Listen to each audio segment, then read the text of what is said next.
Recently, I've had some debates with a few of my backgammon friends as to the best way to finish a backgammon game.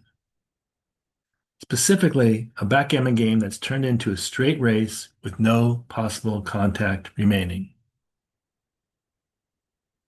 Although we all agree that, in general, we should bear off the maximum number of checkers each roll allows, there was some disagreements as to the best way to bear checkers in before we start to bear them off. So I did some research, and in this video, I want to show you what I discovered. First, I'll explain some and clarify some terms. Then I'll show you three different candidate positions to choose from.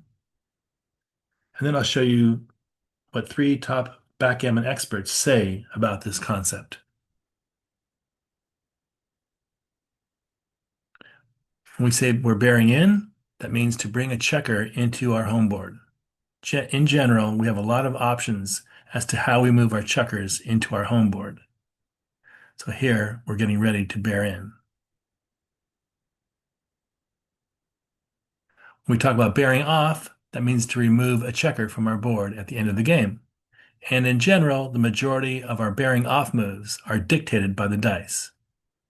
So here we're ready to bear off our checkers, take them off, and end the game.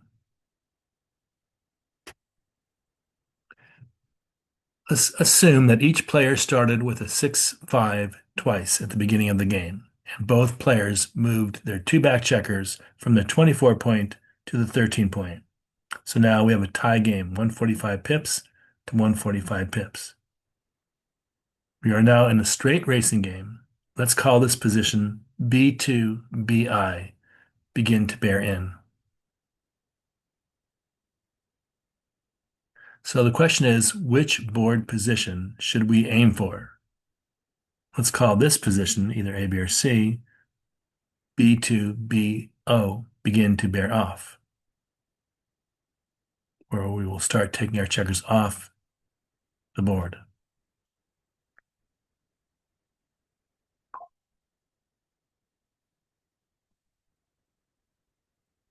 On the average, it's going to take us 18.6 rolls to bear in and then bear off for position A.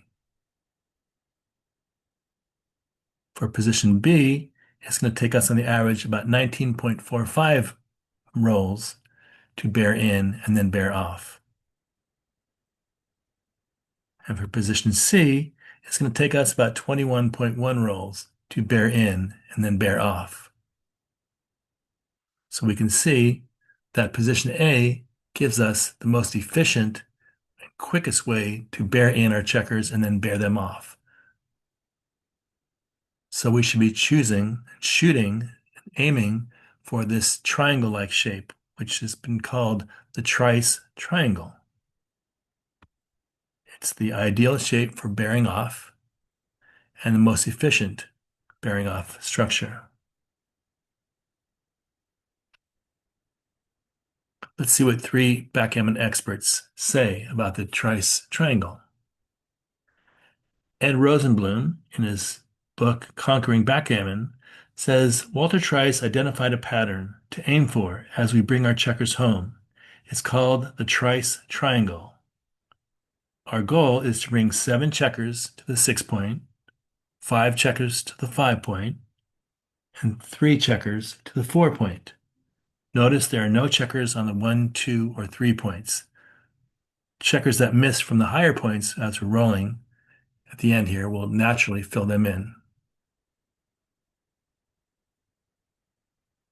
Eshaghian, in his book Backgammon Online Match, says, when bearing in without contact, we want to create an efficient bear-off structure.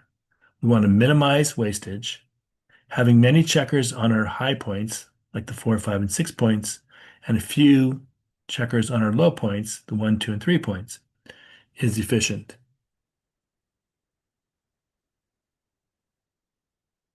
And Michihito Kageyama, in his book Endgame Technique, tells us this position surprises beginners. Putting checkers on the 1, 2, and 3 points wastes pips.